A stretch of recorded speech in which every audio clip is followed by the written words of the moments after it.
오늘 우리에게 주시는 하나님 말씀은 베드로전서 2장 9절입니다. 베드로전서 2장 9절 한 절만 다 같이 시작.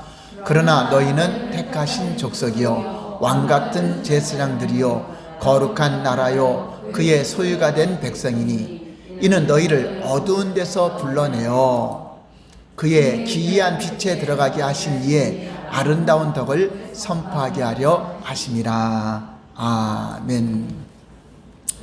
오늘은 계속 지난주에 이어서 왕의 유전자를 깨워라 세 번째 시간으로 은혜를 나누겠습니다. 하나님은 만왕의 왕이십니다. 우리가 믿는 하나님은 유일하신 오직 한 분이신 창조주 하나님이십니다.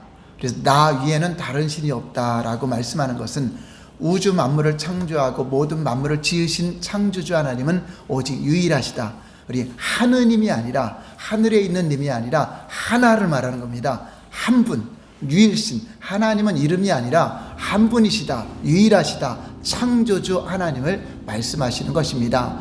이름도 아니고 그것은 한 분이라는 유일신을 의미하는 것이고, 하나님의 이름은 구약에는 여호와 이름으로 표어를 주셔서 알게 하셨고, 또 신약에는 바로 하나님이 직접 이 땅에 육신을 입고 오셔서 하나님의 아들로 오신 그분이 바로 예수라는 이름으로, 내게 주신 아버지 이름으로 저들에게 그 이름을 나타냈고, 바로 예수 이름은 우리에게 구원을 주는 이름이요 또 기도 응답받는 이름이요 그 이름으로 놀라운 권세와 능력이 나타나는 하나님의 이름입니다. 그리고 성령을 보내실 때도 내 이름으로 보내실 성령, 바로 예수 이름으로 성령님이 우리 안에 오셔서 우리 안에 예수 그리스도 이름이 있는 겁니다. 그래서 은과금은 내게 없거니와 내게는 나사렛 예수 그리스도 이름으로 명하노니 일어나 걸으라. 그 이름은 하나님의 이름이요 또 전능하신 하나님의 능력의 이름임을 여러분 믿으시고 그 이름을 통해서 온전히 기도에도 응답받으시고 치유도 받으시기를 예수님 이름으로 축원합니다. 우리가 하나님을 모르고 살았기 때문에 하나님이 누구신지 몰랐어요. 나를 지으신 이가 누구인지, 세상 만물을 지으신 지가 누군지 모르니까 무슨 곰팡이에서 어떤 진화가 돼서 계속적으로 진화되어 왔다 이렇게 논리를 펴는 것인데, 하나님이 만들지 않으면 이 진화된다는 것이 우연히 만들어질 수가 없는 것입니다. 여러분 이 컵 하나도 우연히 만들어졌겠습니까? 누군가 만들었겠죠. 우리가 이 세상에 존재하고 있다는 것은 누군가 만들어 놨다는 것입니다. 이 세상에 만물이 있다는 것은 창조주가 계시다는 것입니다. 그분이 곧 하나님이시다. 한 분이신 유일신인데 그분 외에는 신이 없다는 것은 귀신이나 악령들, 이건 신이 아닙니다. 피조물입니다. 하나님만이 창조주고 그 나머지는 피조물인데, 피조 세계에 있는 천사들이 또 타락을 그랬어요. 그래서 악한 영들로, 마귀로 또 사탄으로 이 세상을 미혹하고 있죠. 눈에는 보이지 않지만 다른 것들은 신이 아니라 피조물들이 변질된 겁니다. 그런데 우리 사람도 하나님 형상대로 지은 사람도 변질이 되면 하나님을 대적하는 자가 되고 마귀한테 속한 자가 돼서 결국은 심판을 받게 되고 멸망을 받게 된다는 것이 성경의 가르침입니다. 그래서 우리는 하나님과의 관계에서 하나님은 창조주, 우리는 피조물. 우리가 하나님을 믿게 되면 그분이 우리를 지으셨구나, 태초에 천지를 창조하신 분이 하나님이시구나. 그래서 하나님을 믿고 인정하며 살아가는 자가 창조주 하나님을 인정하는 것이고 피조물로 살아가는 것입니다. 또 하나님과 우리의 관계는 어떤 관계죠? 주인과 종, 주인과 종의 관계. 창조주와 피조물의 관계는 우리가 이제 하나님이 지으셨다는 거 아는 거고, 하나님은 주인이시고 우리가 종이다 하는 것은 하나님의 명령에, 주인의 명령에 따라 살아가는 존재다. 우리는 우리 마음대로 자유자로 사는 것이 아니라 법 안에서, 하나님 말씀 안에서 자유를 누리고 하나님 말씀에 의해서 살도록 지음받은 겁니다. 세상 모든 만물들, 또 어떤 짐승들은 각자 먹고 살면 돼요. 근데 사람은 밥만 먹고 사는 존재가 아니라 하나님 입으로 나오는 말씀으로 살도록, 말씀에 순종하며 살도록 지었기 때문에 그 말씀하시는 그분이 주인이고 우리는 종으로서 그 말씀에 순종하는 겁니다. 그럼 왜 그러냐? 따질 수가 없어요. 왜 밥을 줘서 먹게 하느냐? 이게 따질 수 없는 거죠. 우리가 살기 위해서 밥을 주는 거죠. 그러니까 우리가 영원히 살기 위해서 영적인 말씀을 주는 것은 하나님의 사랑에 의해서 주는 거지 우리를 힘들게 하려고 주는 것이 아니죠. 그래서 주인과 종의 관계는 하나님 말씀에 순종의 관계, 말씀하시는 관계, 이런 관계입니다. 그런데 하나님은 더 나아가서 또 아버지와 아들, 부모와 자녀의 관계죠. 부모와 자녀의 관계이기 때문에 우리가 구원받는 겁니다. 아버지이기 때문에 우리를 구원하는 겁니다. 아버지시기 때문에 자녀를 구원해서 우리를 애초부터 지을 때 하나님은 예수 그리스도 안에서 창세전에 아들로 선택하고 지은 겁니다. 우리가 하나님 믿고 보니까 아들이 아니라 원래 아들이었어요. 아들이었는데 그 아들의 신분을 잃어버리고 마귀한테 속여 살아갔던 거죠. 하나님을 만나보니까 내가 하나님의 자녀인 걸 알게 되고 다시금 회복되는 거죠. 그래서 그런데 우리가 죄를 짓고 있어요. 하나님과의 관계가 틀어져서 죄 가운데 살고 있기 때문에 바로 아버지가 아들을 보내서 십자가에서 대신 피 흘려 죽게 하심으로 그 예수 그리스도를 믿는 자는 죄사함 받고 은혜를 받게 하는 거죠. 그러니까 아버지와 자녀의 관계는 은혜를 받고 죄사함 받는 것, 그리고 아버지는 자녀가 필요한 것을 아신다. 무엇을 먹을까 마실까 염려하지 말라. 너희에게 있어야 할 것을 아버지가 안다 모른다. 아신다. 그래서 여러분들이 아버지와 자녀가 회복됐다는 것은 뭐가 회복되냐면 하나님의 용서하심, 자비, 용서하심과 공급하심, 이게 주어지는 겁니다. 자, 자녀가 먹는 거 걱정하는 거예요? 부모가 걱정하는 거예요? 바로 그겁니다. 여러분들이 하나님 아버지를 만나면 무엇을 먹을까 말까 걱정하지 말라는 겁니다. 있어야 될 거 아버지께서 아신다. 그리고 우리가 해야 될 것은 하나님의 나라와 하나님의 의를 구하면 이 모든 것 더해 주시리라. 하나님 나라와 의를 구하기 위해서 우리가 존재하는 겁니다. 이 땅에 하나님 나라를 세우고 하나님의 의, 예수 그리스도의 의를 힘입어 그 의로운 삶을 살기 위해서 우리를 지었기 때문에, 말씀대로 살도록 지음받았기 때문에 그대로 살아갈 때 하나님은 우리가 무엇을 먹을까 마실까 햇빛과 모든 것 비도 주시고 이른 비와 늦은 비를 주시고 공급해 주는 거죠. 그래서 하나님 믿는 국가가 잘 살아요? 다른 우상 숭배하는 국가가 잘 살아요? 예, 하나님 있는 국가, 예, 하나님은 주는 거죠. 그러니까 놀고 먹고 가만히 있어 주는 것이 아니라 우리가 선을 하는 일에 재물 얻는 능을 더하시고 수고하는 모든 것을 풍성하게 주는 겁니다. 그게 하나님의 공급하심이죠. 우리 북한하고 남한을 보면은 그 경계선 하나 차이인데 얼마나 차이가 납니까? 살아가는 그 모든 것들이. 단지 뭐죠? 남한에는 하나님 있는 사람들이 많아요. 북한에는 공산주의, 하나님이 없다는 사상이잖아요. 그것만 봐도 공산주의자들이 다 못 살아가고 다 무너지는 것은 하나님의 증거를 보여주고 있잖아요. 같이 하나님과 자녀가 회복되는 것은 용서함과, 그래서 탕자가 집을 나갔다 들어올 때 그 두들겨 패요, 용서해줘요. 용서해주고 안아주죠. 그게 아버지란 말이에요. 아버지와 자녀. 아버지는 우리를, 여러분 잘 왔다 내 딸아, 잘 왔다 내 아들아, 너 오기만을 고대했는데 내가 너 오라고 전도자를 보내고 친구를 보내고 사역자를 보내고 했는데 너 이제 왔구나 하고 우리 주님은 묻지도 않고 따지지 않고 그냥 받아주세요. 그게 아버지란 말이에요. 이게 부모잖아요. 부모. 자식이 어떤 잘못되고 그냥 용서가 되는 게 부모잖아요. 그리고 자식이 뭐가 필요한 거를 주고 싶은 게 부모고, 이제 있는 거 없이 막 다 주고 싶은 거잖아요.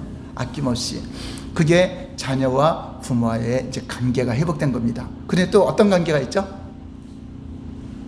하나님과 우리의 관계. 신랑과 신부. 이제 점점 가까워지는 겁니다. 이제 친밀한 관계로 지금 그걸 설명하려고 하죠. 그러니까 우리는 어디까지 회복되어야 되느냐? 바로 신랑, 하나님이 신랑이고 우리가 신부 관계.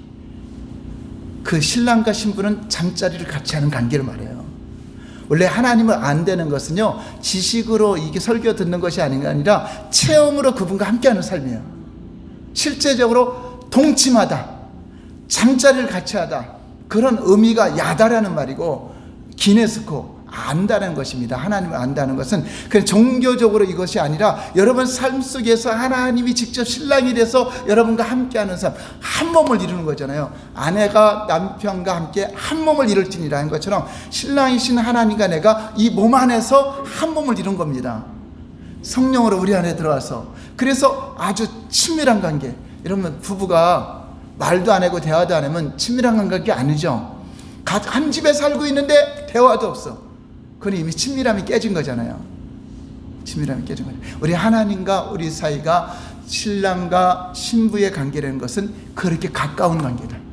친밀한 관계에 들어가야, 그러면 그 남편이 그 아내에게 필요한 말씀도 해주시고 도움도 주고 다 도움을 받게 되죠. 그리고 또 어떤 관계가 있죠? 친구. 아브라함은 나의 벗이다. 모세와 같이 친구와 대화하듯이 주고받고 하잖아요. 친구는 부부간에도 말 못하는 것은 뭐 어렸을 때 같이 자란 친구는 막 그 남편 흉도 보고 부인 흉도 보고 이렇게 하면서 대화를 하잖아요. 그건 이제 친밀함을 뜻하는 거죠. 친구라는 것은. 그러니까 그 정도로 우리는 하나님과 우리가 친밀하기를 원하는 겁니다. 그런 관계가 여러분이 회복돼야 주님의 마음을 알게 되고 주님의 뜻을 알게 되고, 얼굴만 봐도 주님의 모습만 느껴도 내가 마음의 생각만 해도 하나님이 어떤 마음을 갖고 있는가, 어떤 뜻을 갖고 있는가, 그것을 읽을 수 있는 그러한 친밀한 관계를 갖는 것입니다. 바로 그분이 이렇게 우리를 신부처럼 대하고 우리를 친구처럼 대하고 또 거기다 왕권을 수행하는 하나님의 자녀로 왕족으로서 살아가는 신분입니다. 우리가 이렇게 신분이 회복된 것만 인정을 해도요, 그 신분만 회복되고 사는 게 아니잖아요. 그 신분에 따르는 자원이 오잖아요. 신분에 따라오는 권세, 신분에 따라오는 모든 물질, 신분에 따라오는 천군 천사들, 신하들, 군사들. 그래서 이 산을 명하여 바다로 던져져라면 그대로 된다고 하는 그런 역사들, 그런 믿음의 관계 속에서 이런 주님과의 그 관계를 가져야 되는 거죠. 왕이신 하나님께서 이제 말세에는 우리 주님이 구약시대와 신약시대 예수님이 나타나서 하늘로 승천하신 그때부터 마지막 때입니다. 주님은 이제 오늘 올지 내일 올지 모르는 마지막 때, 하나님은 창조 때 나타나셔서 모든 만물을 지으시고 만물의 마지막 때 끝을 내시려고 나타난 겁니다. 끝을 내시려고 나타났는데 이 세상 만물을 끝나기 이전에, 이 세상은 영원하지 않아요.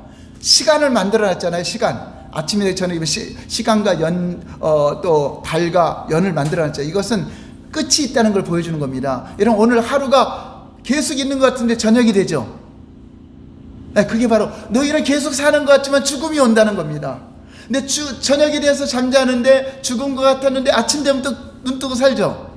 이제 생명이 없으면 못 일어나. 근데 생명이 있는 자 일어나죠. 이와 같이 너희가 이 땅의 육체의 죽음이 끝이 아니라 반드시 생명을 가진 자는 죽어도 살겠고, 그 생명이 바로 예수님이 생명이라는 겁니다.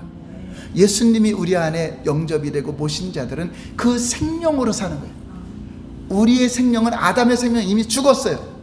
영적으로 죽었어요.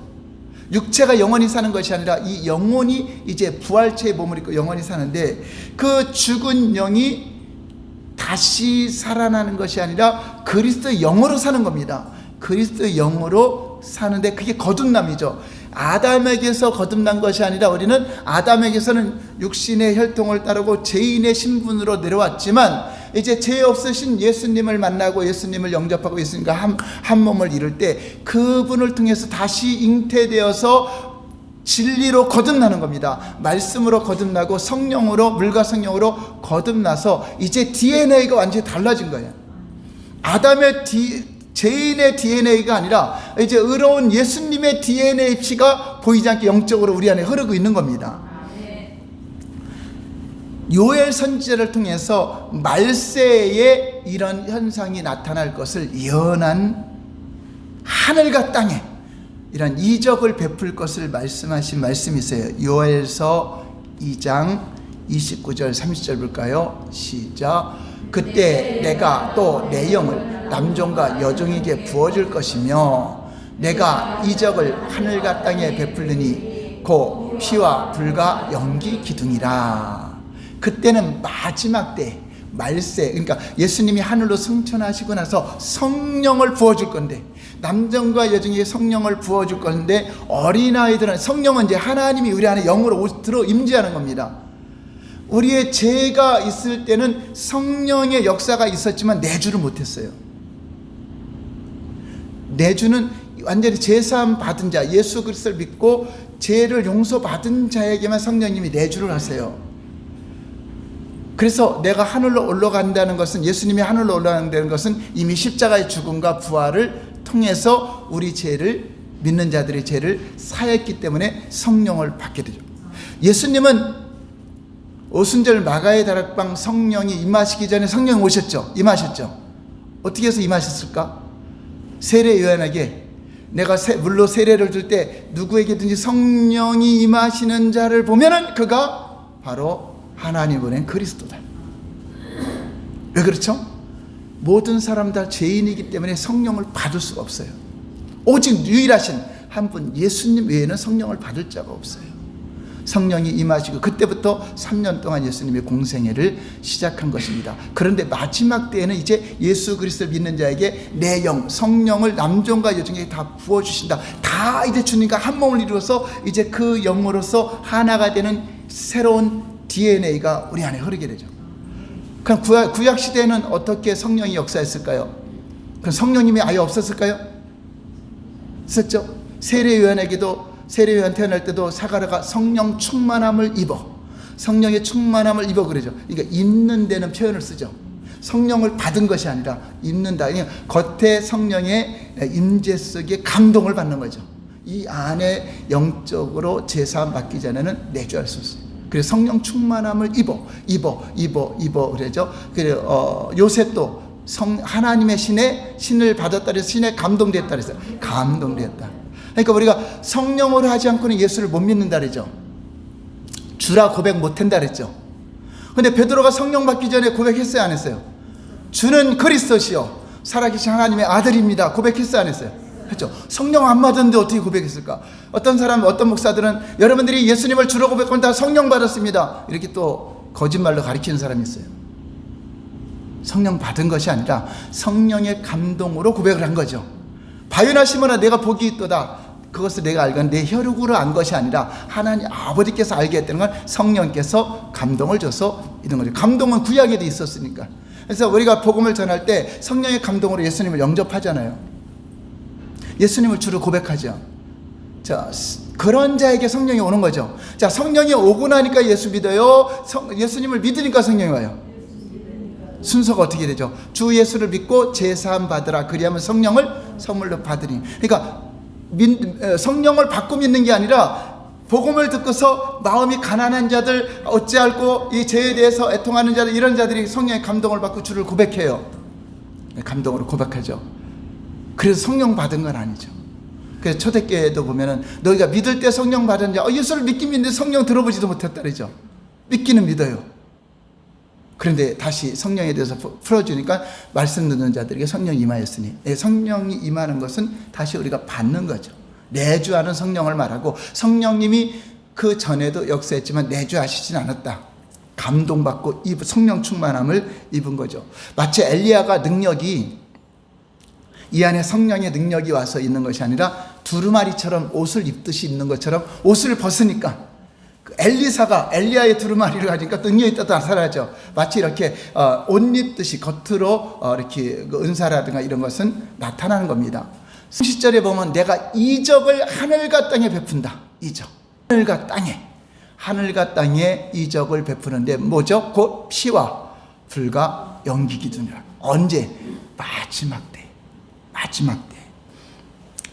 자, 그럼 이것을 육적인 눈으로 보면은, 야, 마지막 때 이 피 같은 피 흘리는 일들이 나타나고 이런 혼란이 일어나겠구나. 또 불이 붙어갖고 연기가 나타나고, 그래서 폭력이 난무하고 산불 같은 이런 것이 증가될 거다 마지막 때, 이렇게 생각할 수 있지만 인류 역사상 이러한 일들은 계속 있었어요. 전쟁으로도 불이 붙기도 하고 이런 거 많이 있었죠. 이것을 하늘과 땅의 이적을 베푼다는 걸 봐야 돼요. 우리가 생각하는 불이라든가 이거는 한 상징입니다. 상징. 불이라든가 연기라든가 우리가 육적인 눈으로 보면 그냥 산불 나거나 어떤 전쟁 나갖고 이런 파괴되고 이런 모습으로 생각하지만 하늘과 땅의 이적을 베푼다는 것은 하늘에서나 땅에서나 다 똑같은 이적으로 역사하는 그 역사에 주목을 할 때 성경의 눈으로 보면 피는 바로 예수 그리스도의 보혈을 말한 겁니다. 마지막 때 흘리신 그 피가 이렇게 놀라운 이적과 기사를 나타내고 그 피 때문에 우리가 구원을 받게 되잖아요. 이 땅에서만 유효한 거예요? 하늘에서도 유효해요. 네, 하늘과 땅이 이적이죠. 가장 여러분 인류 역사상 우주 역사상 창조 역사상 가장 큰 이적은요 어떤 뭐 죽은 자가 살아나고 이게 아니야. 예수의 피가 이적입니다. 이 피뿌림이 없으면은요 모든 게 다 절망입니다. 멸망입니다. 근데 이 피는 하늘까지 연결이 돼요. 영원한 영. 여러분 여러분 인생의 가장 큰 이적은 뭐죠? 예수의 피를 알게 된 거. 예수의 피를 믿게 된 거. 여러분 제사함 받은 증거가 뭐예요? 뭐 때문에? 예수님 피 흘린 것 때문에. 그러니까 이 세상에 가장 중요한 요소가 있다면 우리 죄를 없애는 요소가 있다면 못 밖에 없어요. 예수의 피밖에 없다. 그래서 우리가 다른 종교를 폄하하는 게 아니라 다른 종교는 절대 구원을 받을 수 없어요. 아무리 착하게 살고 도덕 윤리적으로 산다 해도 성경은 그 윤리 도덕을 가리키는 것이 아니라 예수의 피를 증거하는 겁니다. 그 피만이 우리의 제사함 받는 은총이요 그 피만이 하늘에 들어갈 수 있는 길이요 그 피 없이는 절대로 구원을 받을 수 없고 영생을 얻을 수 없는 것입니다.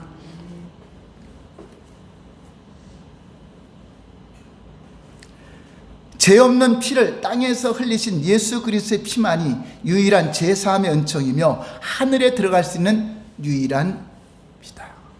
하나님의 성수, 하나님의 보좌, 하나님의 얼굴을 배우는 데는요 그 피 없으면 배울 수가 없어요. 우리는 예수의 피를 힘입었기 때문에 이 자리에 온 겁니다. 우리 하나님 앞에 설 수 있어요. 그 피가 우리 죄를 다 가려버려요. 그 피가 우리 죄를 다 사여버려요.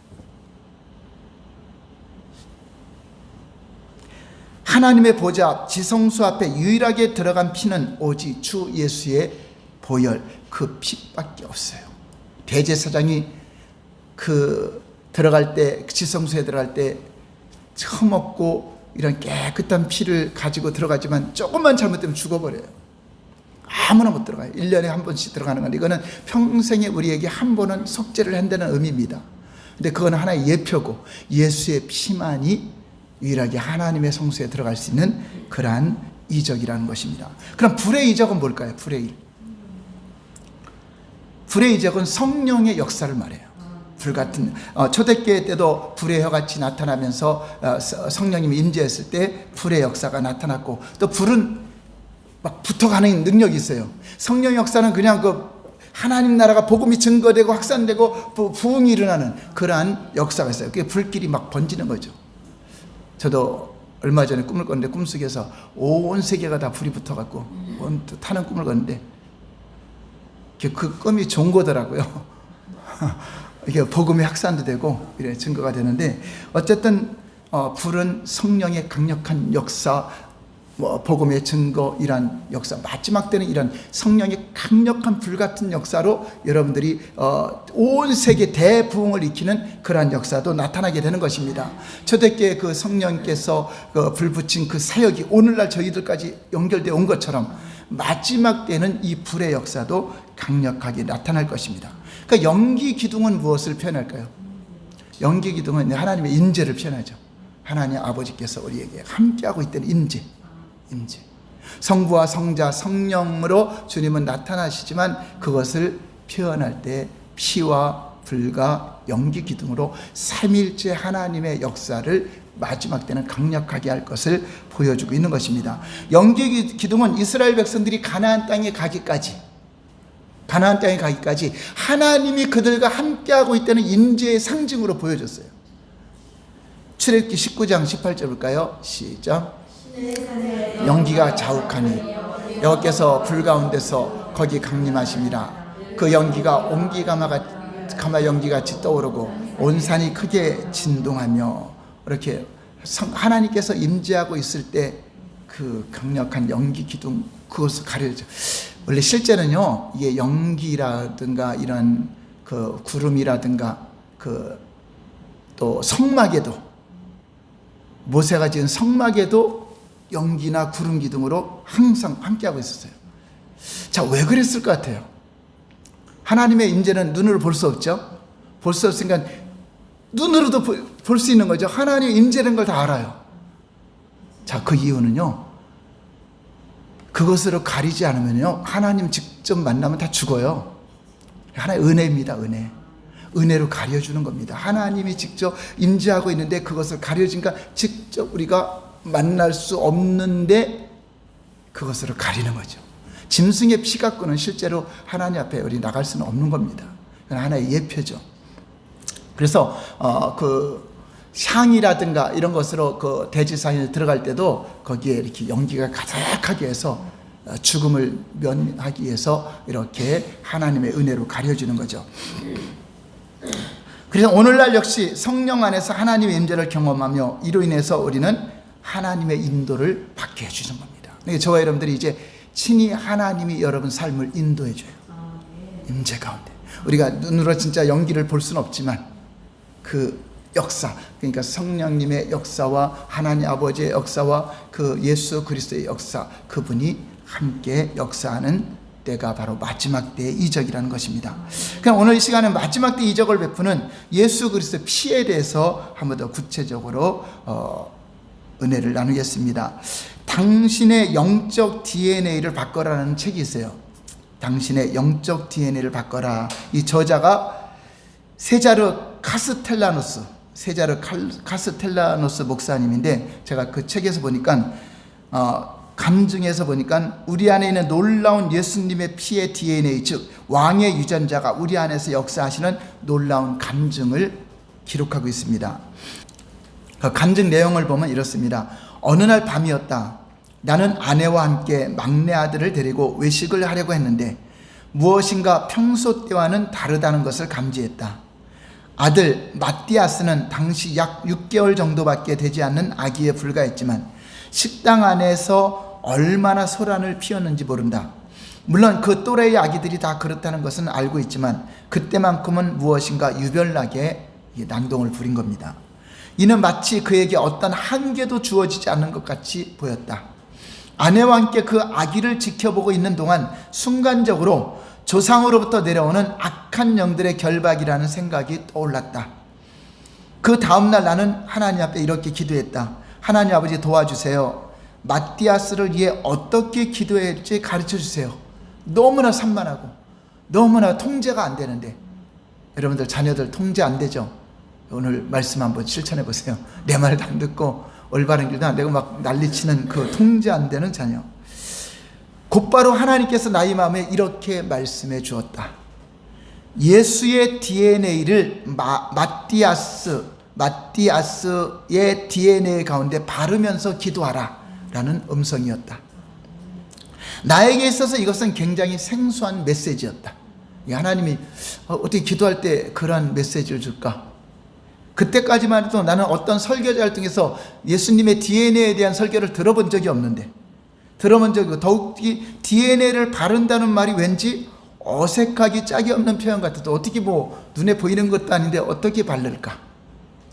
그러나 얼마 안 있어 주님께서 나에게 무엇을 말씀하라고 하시는지를 깨달음이 왔다. 주님께서는 이 같은 계시를 나에게 허락하시자마자 나는 이렇게 기도했다.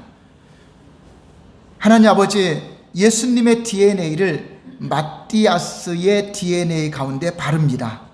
예수님의 DNA가 이 아기에게 있는 모든 DNA를 흡수하고 멸하고 교체될 것을 믿습니다. 나는 이른 아침 시간에 이런 기도를 드렸는데 그날 하루 종일 마띠아스가 얼마나 행복하게 하는지 나는 직접 목격한 증인이다. 하루 종일 그 아기는 기뻐하고 웃음을 그칠 줄 몰랐다. 그의 얼굴에는 특별한 빛이 비추었다. 그러니까 난동 피고 장난이 거기서 다 사라지고 너무나 기쁜 표정으로 너무나 즐거워하는 표정이었다. 막 짜증내고 막 난리치던 것이 바뀐 거죠. 그날 이후로 우리는 마띠아스가 새로운 DNA, 예수님의 DNA가 흐르고 있다는 것을 확신한다라고 간증하고 있습니다. 그래서 이것을 만나는 사람들에게 전했더니 그 사람들도 많은 사람들이 그 자녀들에게 그 DNA를 바르며 기도했을 때 그것을 체험하는 간증들을 기록해 놓은 곳이 있어요. 이게 언뜻 보면 이해가 안 가죠.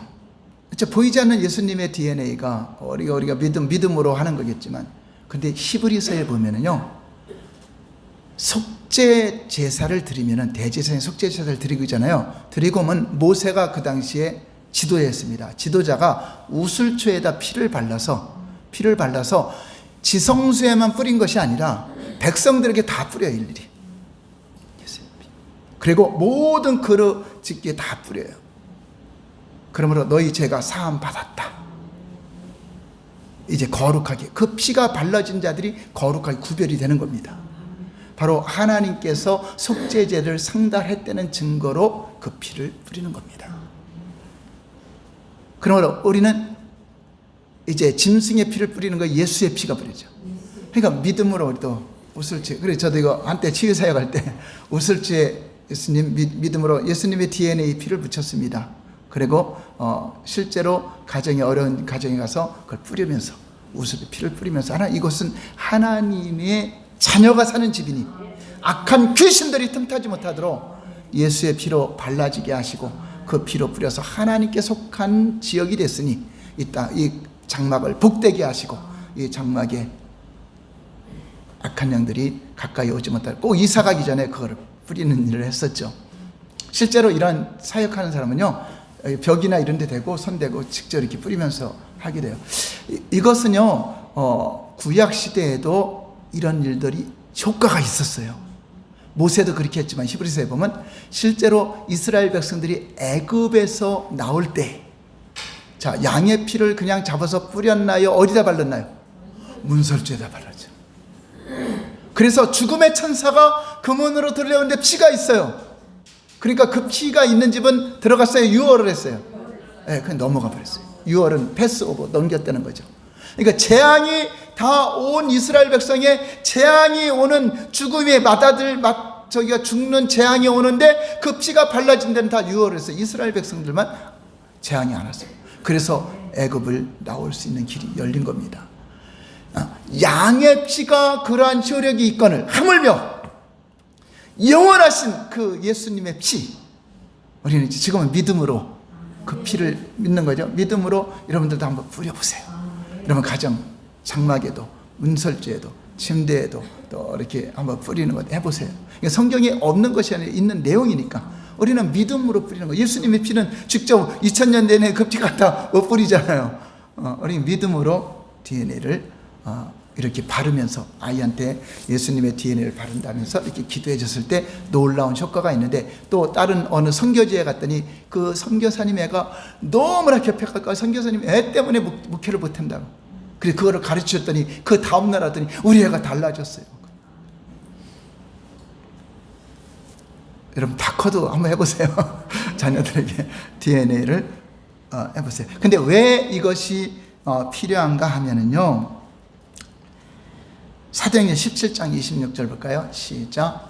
인류의 모든 족속을 한 혈통으로 만드사 온 땅에 살게 하시고 그들의 연대를 정하시며 거주의 경계를 한정하셨으니. 온 모든 족속들은 다 누구와 한 혈통이죠? 아담. 인류의 모든 족속 한 혈통, 아담의 혈통을 통해서 나온 겁니다. 그래서 아담의 유전자가 우리에게 다 흐르고 있어요. 이것을 우리는 조상의 저주다. 아담이 죄를 안 졌으면 좋은 유전자가 왔을 건데 아담이 원죄를 가지고 죽어버렸어요. 아담과 하와가. 그래서 우리는 아담이 선악과 따먹는데 내가 따먹은 게 돼버렸어요. 하나님, 저는 선악과 근처도 안 가봤는데 왜 내가 죄인입니까? 그 죄의 혈통이 우리에게 흐르는 것 때문에 그렇습니다. 그래서 단 하나의 뿌리에서 왔기에, 근데 그래서 우리가 어떻게 보면 가능해요. 하나님의 온 인류를 각각 만들었기 때문에요, 그 사람 죄 때문에 10억의 인구가 많으면 10억 명이 죽어야 돼요. 그렇잖아요. 10억 명이 대신 죽어야 사는 거잖아요. 근데 한 혈통에서 왔기 때문에 우리는 아담과 한 나무의 한 영이기 때문에 한 분이신 예수님의 죽음이 그 하나의 그 혈통을 다 구원할 수 있는 겁니다. 할렐루야. 그래서 우리는 아담에게서 잘려져 나와서 예수님의 나무에 접붙이는 거예요. 그게 이제 교회가 예수님 몸이잖아요. 교회에 접붙여서 이제 예수님으로부터 오는 공급하시는 말씀을 가지고 우리가 살아나는 것입니다. 우리 모두는 바로 아담의 족속으로 나온 한 혈통의 족속입니다. 아무리 여러분 아버지 부모가 낳더라도 계속 올라가면 아담에게 연결되어 있어요. 원래 하나님은 아담을 지어줬을 때 그에게 오염되지 않은 깨끗한 DNA를 주심으로 온 우주 만물 가운데 다른 피조물들을 정복하고 다스리는 가장 유능한 존재로 아담을 만들었습니다. 땅을 정복하고 다스릴 모든 걸 다 다스릴 수 있는 그러한 굉장한 능력을 가지고 만들어진 거죠. 창세기 1장 26절에 보면 우리의 형상을 따라 우리의 모양대로 우리가 사람을 만들고, 다른 짐승은요 오리지널 샘플이 있어요. 닭도 오리지널 샘플이 그 형상대로 내려온 거고, 코끼리도 오리지널 샘플이 그대로 내려온 겁니다. 근데 우리는 샘플이 누구예요? 하나님의 형상. 인간은요 아담이 샘플이 아니에요. 아담이 샘플이 아니라 아담은 누구의 형상을 따라? 하나님의 형상이 샘플이란 말이에요. 나중에 와서 보니까 누가 하나님의 형상이죠? 예수 그리스도는 하나님의 형상이니라. 그러니까 누가 샘플이었어요? 예수님이 샘플. 예수님이 나중에 오신 분이지만 먼저 계신 분이에요. 예수님이 오실 거를 대비해서 예수님의 형상을 따라서 아담을 미리 만들어 놓은 거죠. 그래서 아담을 만들어서 아담이 이삭을 낳고 이삭이 야곱을 낳고 야곱이 낳고 하면서 결국 누구 낳죠? 예수님. 예수님이 오시는 길을 예비하기 위해서 하나님의 형상대로 우리가 나타난 겁니다. 우연히 나타난 것이 아니라 예수님이 오셔서 할 일이 있어서 마귀를 진멸하고 심판하고 하늘의 안식을 혼동시킨 이것을 정리하러 오신 겁니다. 거기에 이제 우리 인간이 마귀한테 속해서 같이 심판을 받는 것이고, 거기서 나오면은 우리는 구원의 길을 열어주신 것입니다. 아담이 범죄함으로써 우리 모두가 다 죄인이 되고, 이 DNA가 악한 DNA가 있어갖고 자꾸만 그 아담이 범죄한 것을 하려고 해요. 자꾸 내 맘대로 살고 싶고. 진짜 범죄는요 하나님 말씀대로가 아니라 내 맘대로 사는 게 범죄잖아요. 내 맘대로 사는 게 좋아. 교회 안 다니고 하나님 말씀 안 듣고 안식일 안 지키고 내 맘대로 사는 게 좋아. 이게 다 아담의 그 DNA가 흘렀던 거죠. 근데 여러분들이 이제 DNA가 바뀌어서 예배하는 게 좋죠, 기도하는 게 좋죠, 주일 성수하는 게 좋잖아요. 그게 기쁨이잖아요. 그거 없으면 우리가 어떤 낙으로 뭐 세상에 뭘 소망하고 살아요. 그 DNA가 바뀌면 이렇게 되는데, 안 바뀐 사람들은 교회 안 보는 거 힘들죠. 고린도전서 15장 45절 볼까요? 시작. 기록된 바 첫사람 아담은 생명이 되었다함과 같이 마지막 아담은 살려주는 영이 되었나니. 예, 첫사람 아담은 사는 영이야. 그냥 생명 사는데 하나님에 의해서 살아야 돼요. 하나님에 의해서 피조물이니까. 그 마지막 아담은 누구죠? 예수님. 예수님은 그 살려주는 영으로서 아담에게 들어옴으로써 아담에게 속한 자들, 믿는 자들에게 들어와서 살려주는 영이 되었습니다. 그래서 우리는 살리는 영이 있어야 돼요. 어떤 종교가 옳으냐 그리냐가 아니라 살리는 영이 있어야 사는데 바로 그분이 예수님이에요. 예수님 없이는 절대로 구원받을 자가 없고 영생을 얻을 자가 없어요. 다른 종교에 구원이 있다, 이거 미친 소리 하는 사람들도 있는데, 성경은 그 원리를 설명하는 겁니다. 우리는 살려주는 영이 있어야 사는 영이에요. 영은 존재하는데 예수님이 없는 사람은 지옥에서 영생을 하는 거고, 하나님이 없는 곳에서 영생을 하는 거고, 하나님이 있는 자는 하나님이 계신 그곳에서 영생을 누리는 겁니다. 그래서 천국과 지옥이 그래서 나오는 거죠. 자, 46절 볼까요? 시작. 그러나 먼저는 신령한 사람이 아니요 육의 사람이요 그 다음에 신령한 사람이니라. 자, 먼저가 누구죠? 먼저 아담에 속한 자들은 그냥 육의 사람으로 영적인 죽음이었으니까, 그 다음에 그 예수님이 신령한 분이다. 영적으로. 47절 시작. 첫사람은 땅에서 났으니 흙에 속한 자이거니와 둘째 사람은 하늘에서 나십니다. 땅에 속한 자가 아니라 하늘에서 성령으로 잉태해서 처녀 마리아를 통해서 오신 예수님은 하늘에서 나신 분이시다 하는 것입니다. 우리에게는 아담으로부터 내려오는 죄의 유전자의 이제 변화가 필요한 것입니다. 그래서 예수 믿어야 되는 거예요. 변화가 필요해요. 생명이 된 아담이 범죄하자마자 그 피가 오염되었고, 이로 인해서 유전자의 이상이 생긴 겁니다. 그 피가 죄인의 피로 오염되자 그는 권위의 자리에서 노예의 자리로 전락하게 돼요. 죄를 짓니까. 아담의 잘못된 선택으로 인해서 하나님의 뜻에서 어긋났고, 하나님이 그와 그의 후손들에게 예비하신 모든 특권이 다 박탈된 것입니다. 아담의 후손은 더 이상 다스리는 자가 아니라 다스림을 받는 자가 됐어요. 지배하는 자가 아니라 지배받는 자가 됐어요. 일평생 종노릇하며 죽기를 무서워하는 마귀에게, 눈에는 보이지 않죠, 마귀에게 지배를 받고 살아가게 되고, 세상 풍속을 따라가고, 세상이 가르치는 게 진리인 줄 알고 거짓을 진리인 줄 알고 따라가게 된 것입니다. 그래서 노예로 전락한 것이죠. 아담은 더 이상 하나님과 교통하는 자가 아니라 하나님의 낯을 피하는 신세, 두려워 숨는 신세, 도망가는 신세가 됐습니다. 이것이 바로 종의 족속의 시작이고, 마지막 아담이 이르기까지 종의 신분으로 우리는 그렇게 살아온 거죠. 이제 무서워하는 종의 영을 받지 않고 이제 우리는 양자의 영을 받아 아버지라, 하나님을 아버지라 부르는 아버지의 관계로다 우리가 회복을 시켜놨죠.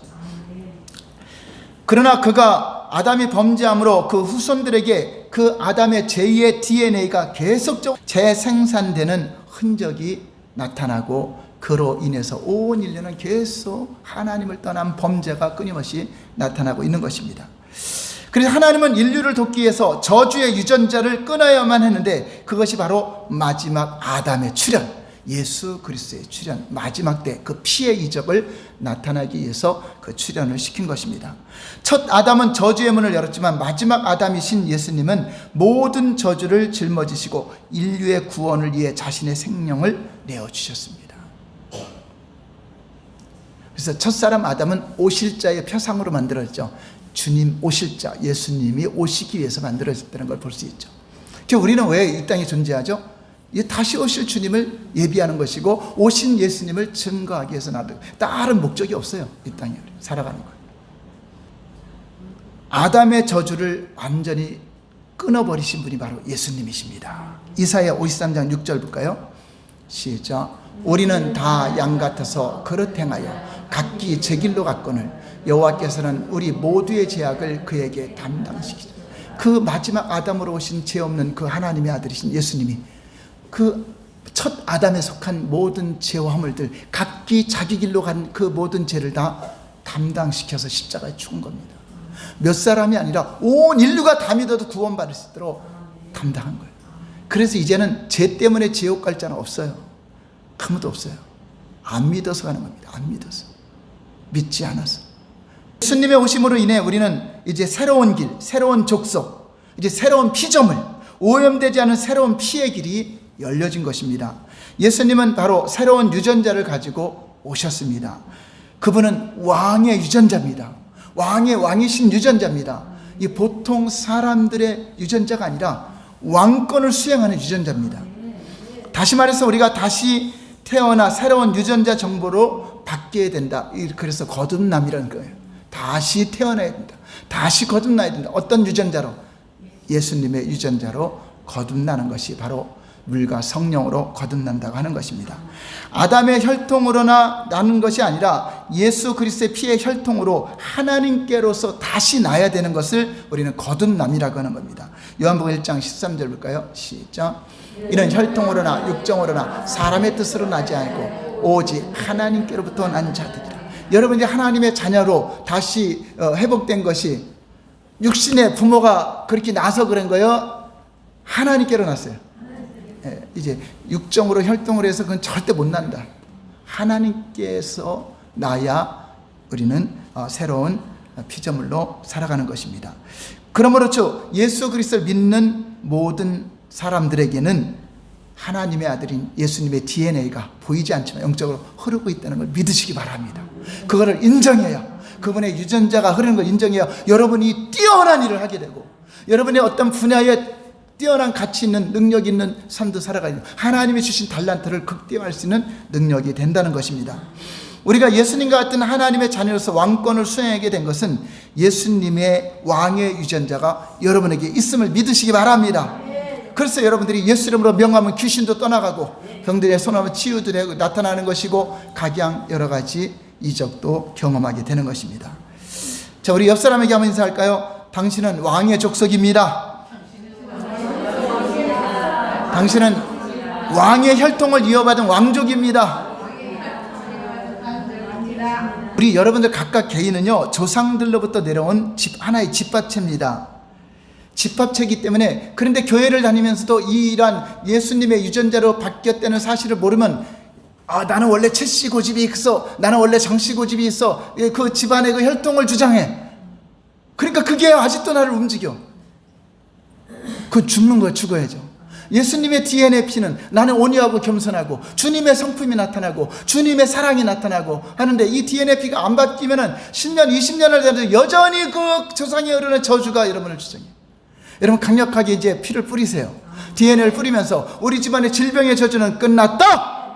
조상에부터 흐르는 저주는 끝났다. 다 이미 이제 끝났다. 나는 예수님의 DNA로 새로운 피가 수혈됐으니 나에게는, 그 여러분들이 인정한다고 해서 되고 안 한다고 해서 되는 것이 아니라, 예수 믿는 사람은 그것이 있는데 모르니까 알려주는 거예요. 예수님의 DNA로 바뀌었는지 모르니까 불법자들이 그렇잖아요. 여러분들이 사는 집이, 이거 내가 살기는 사는데 이게 진짜 내 집이 맞아? 내 집이 맞아? 이거 살다가 누가 나가라 하면 어떻게? 이게 소유권이 있는 걸 모르고 그냥 부모님이 와서 살려니까 사는데, 이게 진짜 내 집이 맞아? 모르니까. 그러니까 강도들이 와서 얘는 자기 집인지 모르고 있구나. 그러니까 딱 와서 이거 우리 집이다, 이거 나 같이 살자고 방 안에 들어와. 그러니까 쫓아내지도 못하고, 진짜 저 사람 집이 맞나? 그러니 또 하나 또 장막하고, 결국은 너 나가라 하니까 쫓겨나는 거죠. 나중에 보니까 소유권이 내 건데도 인정을 못하는 거죠. 그러니까 여러분들이 예수님의 DNA 피로 완전히 변하는 걸 인정하고 그 권리를 주장할 때 불법으로 있던 것들이 떠나가는 거죠.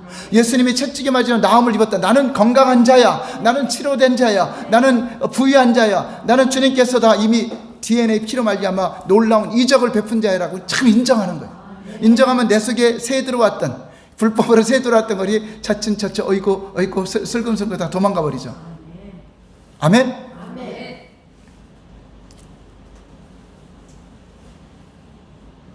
그래서 우리는 부모의 DNA를 닮아야, 예수님의 DNA가 흐른다는 것을 믿어야 여러분 예수님 닮게 돼요. 예수님 성품을 닮아요. 그래서 내 성품이 그리스도의 형상으로 바뀌는 겁니다. DNA가 바뀌었는데, 근데 그거 인정하지 않고 나는 원래 그래, 나는 뒤끝이 없어, 그러면서 막 남에게 상처 주는 거, 자기는 그 다음날 할렐루야고, 그 사람은 상처받고 막 시험 들어서 교회를 떠나가는데 자기는 뒤끝이 없대, 남에게 해를 주고. 그것이 아니잖아요. 우리는 하나님의 DNA로 바뀌었을 때 여러분 성품도 온유와 겸손과 오래 참음과 성령의 열매가 맺혀지게 되는 것입니다. 그래서 많은 부모들은 자신들이 가지고 있는 것이 아담의 유전자라는 사실을 갖고, 또 예수님의 유전자를 망각한 채 그저 자녀들에게 똑같은 유전자를 물려줘요. 자녀들도 제 부모를 하면 똑같이 행동하죠. 근데 여러분들이 이제 바뀌었음을 인정해야 돼요. 여러분들의 후손들에게, 자손들에게 막 선포해야 돼요. 사랑하는 아들아, 너의 삶에 예수님의 DNA로 바뀌어질지어다. 우리 조상으로부터 물려받은 모든 죄와 저주는 예수님의 DNA로 소멸될지어다. 여러분 몸에도 막 명령하세요. 사랑하는 아들아, 지금부터 너희 삶 가운데 새로운 유전자 정보가 있으니 더 이상 이제 다스림을 받고 다스리는 자가 되고 땅을 정복하는 자가 될지어다. 기도하면서 선포해 주세요. 그럼 남에게 눌리는 것이 아니라 정복하는 자가 되죠. 자, 이와 같이 기도하는 사람들이 경험하는 이적은 놀라운 감정들로 넘쳐날 것입니다. 그 책에 그렇게 나와 있어. 이렇게 하는 대로 하는 자들에게 놀라운 감정들이 쏟아져 나오고 있다는 것입니다. 그래서 아담의 범죄한 유전자로 인해 조상으로부터 내려오는 저주가 이렇게 후손들을 지배하고 있는데, 이제 끊어진 것을 인정해야 돼요. 예수님의 DNA로 바뀌어진 걸 인정하고, 그래서 변화를 선포하시기 바랍니다. 그리고 새로운 차원의 승리 안에 거하도록 제약을 능히 이길 수 있는 내 안에 잠자는 왕의 유전자를 깨워야 돼요. 왕의 유전자로 바뀌었는데 그 유전자가 능력으로 나타나고, 유전자가 의로운 삶으로 나타나고, 유전자가 제약을 이기고 모든 문제를 해결하는 유전자로 나타나야 될 줄 믿습니다. 히브리서 10장 19절 시작. 그러므로 형제들아, 우리가 예수의 피를 힘입어 성소에 들어갈 담력을 얻었나니. 자, 이제 예수님 믿는 자들만이, 예수님의 DNA 피가 바뀐 자들만이 하나님께 나올 수 있어요. 하나님의 얼굴을 뵐 수 있어요. 천국에 들어갈 수 있어요.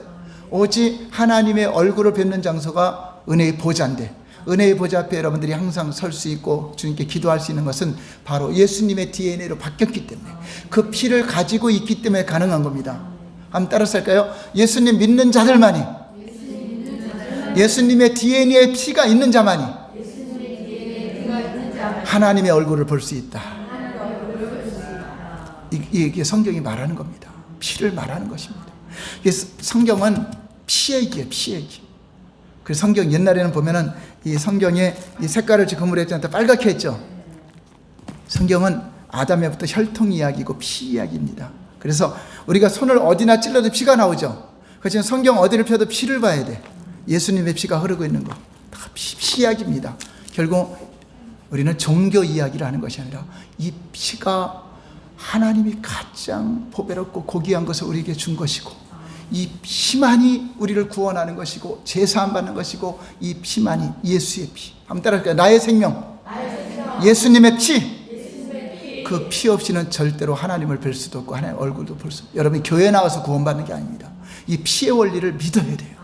그 피가 내게 있다는 걸 인정하고, 그 피로 제사함 받고, 그 피로 말미암아, 한번 따라서 그 피로 말미암아 제사함 받았느니라.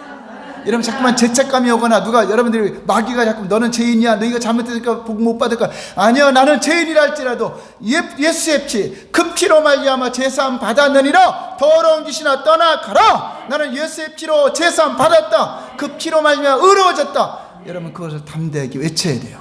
그 피는 하늘에서도 혈육이 있고 땅에서도 혈육이 있고 하늘과 땅의 이적이기 때문에 바로 예수의 피, 그 피만이 우리에게 영원한 생명을 주시는 것입니다. 영원히 잊지 말아야 될 예수의 피, 이 피설교에 대해서 여러분 꼭 잊지 말고, 내가 믿는 것이 바로 예수님 피 흘려준 것 때문에 제사하는 거죠. 나의 죄를 씻기는 예수의 피밖에 없다. 다른 건 절대 없어요. 여러분 예수의 피를 그 피 흘리신 그분을 찬양하며 경배하며 주님께 영광 돌리는 우리 모든 삶이 되시기를 예수님 이름으로 축원합니다. 기도하겠습니다. 하나님.